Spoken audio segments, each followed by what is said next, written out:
Hello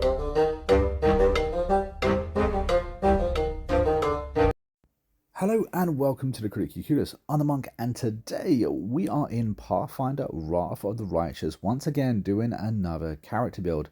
This character build is for the Inquisitor, and it is the monster Tactician that we're going to be choosing when it comes to our subclass.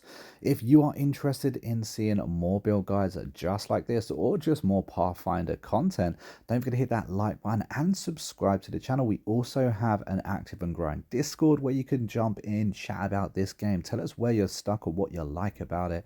The link for that, of course, is down in the description. Anyway, enough of that, let's get into the video.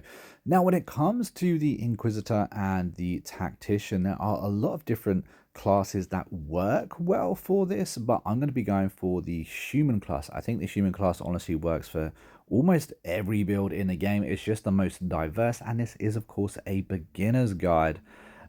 When it comes to these, these guides, this is what you're going to be first starting out as, and I just think the human works so well. Background selection, there are a lot of choices. However, there is one that I like above all others, especially as we're going to be getting so many skill points with this character. We're going to be able to achieve an awful lot. And while we're not focusing on charisma, I would like to get my way when it comes to dialogue options. And so for that reason, we're going to be going with the Acolyte. Now, the Acolyte actually uses the Wisdom stat instead of the Charisma stat when attempting persuasion checks. I think that's pretty cool, and that's why we're going to be using it. I also think that when it comes to main characters, that having a main character that can actually get through a lot of the dialogue options and, allowing you to play the game the way you want and, succeeding in those dialogue choices just helps you enjoy the game a lot better. So having those kind of characters as your starting character or your main character, for me, is the right way to go. Next up, we have the stats, and I'm going to be going for a melee class kind of character. This can be done as a range character as well. I personally prefer the melee build, so we're going to be going for 15 strength because of that. You're going to be needing a decent amount of strength when it comes to using a melee weapon. After that, we have got 10 dexterity. We have got 16 constitution because as a melee character, you're going to be wanting that extra hit points. We've got 12 on intelligence and 16 on wisdom. Of course, we've tanked our charisma and put it on wisdom because we've already changed that earlier in the game. As you can see, we can pick almost we can pick absolutely everything when it comes to our skills. We do also have 6 to spend.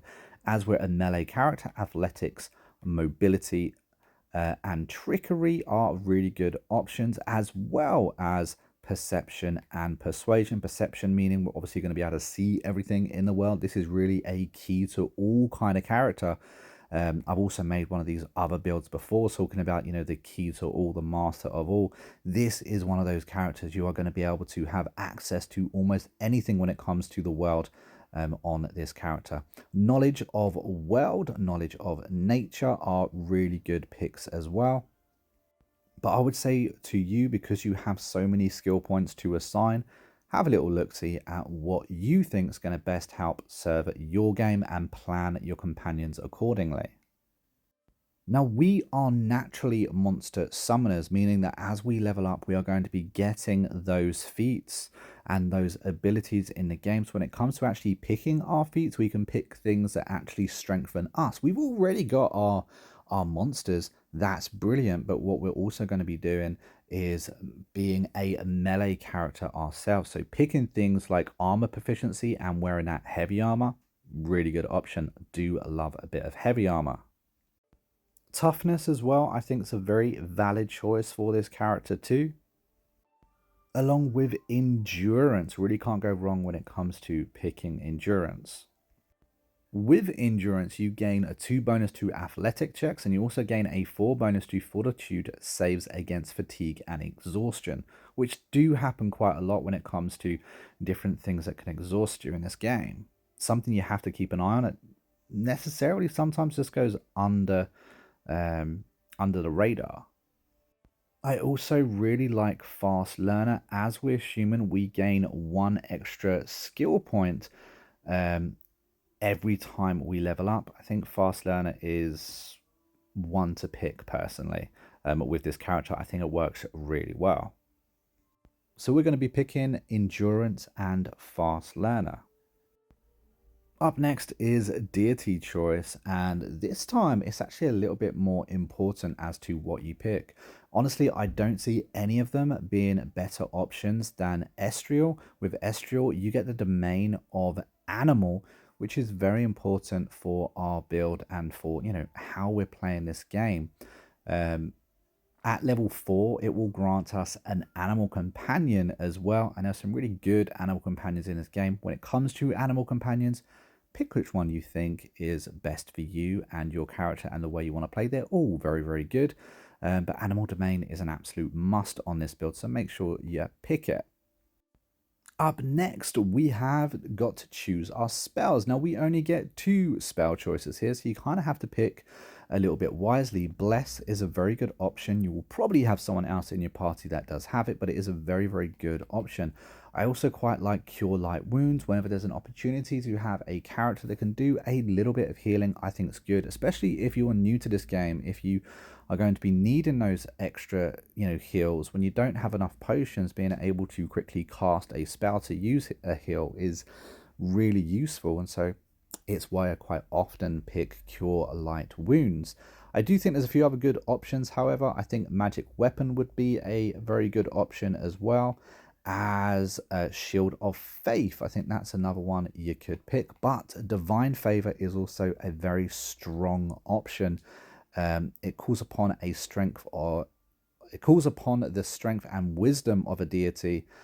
You gain 1 luck bonus on attack, weapon, and damage rolls for every 3 caster levels you have. I do think it's a very useful one. But have a little look-see at what you think your character is lacking or what you think your party is lacking and choose accordingly. For me, I'm going to go for Cure Light Wounds and Divine Favor. I think it works really well and I like it. So that, guys, is my Inquisitor build. Let me know down in the comments what you think of this character, where you think I've gone wrong or what you've done differently, or if you've actually used this character, and let me know your thoughts on it.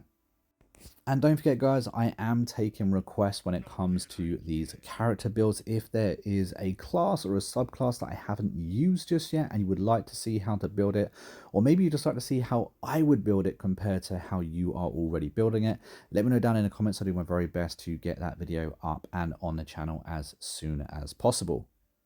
But thank you for watching this video, guys. Hopefully you've enjoyed it. If you have, don't forget to hit that like button and subscribe to the channel. And if you're looking for a better way to support this channel and help it grow even more, I've recently released a cyberpunk dystopian novel on ebook. It is available for pre-order. It will be available on paperback as well. And the link for that is down in the description. But until next time, I've been a monk, we've been Critically Clueless, and I will see you in the next video real soon. Until then, take it easy, and of course, as ever, guys, happy gaming.